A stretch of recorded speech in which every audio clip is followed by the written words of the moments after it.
Sinian, balik lagi kita di Gerbek. Pemirsa, video detik-detik 4 uang nelayan asal desa Tanjung Ketapang, Kecamatan Tobo Ali, Provinsi Bangka Belitung yang ditemukan terombang-ambing di tengah laut. Keempat nelayan tersebut berhasil diselamatkan oleh kapal yang liwat, sehingga ini lagi juru perjalanan ke Palembang.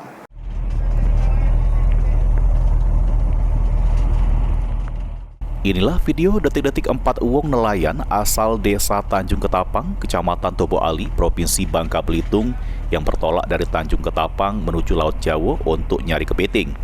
Ditemukan terombang-ambing di laut pada Sabtu 6 Juli 2024 sekira jam 8 pagi oleh kapal Johan Purton tujuan Jakarta Palembang. Keempat nelayan tersebut bernama Jelly, Bondan, Agus, Samojaka yang terombang-ambing di tengah laut guna ketutup fiber untuk bertahan di pucuk banyu.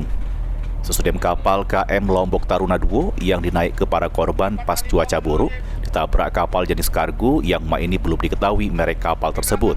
Dari informasi yang berhasil dihimpun, keempat nelayan tersebut berhasil diselamatkan sehingga ini juru perjalanan ke Palembang guna ke kapal MP Fortune yang bakal sampai pada minggu dalu.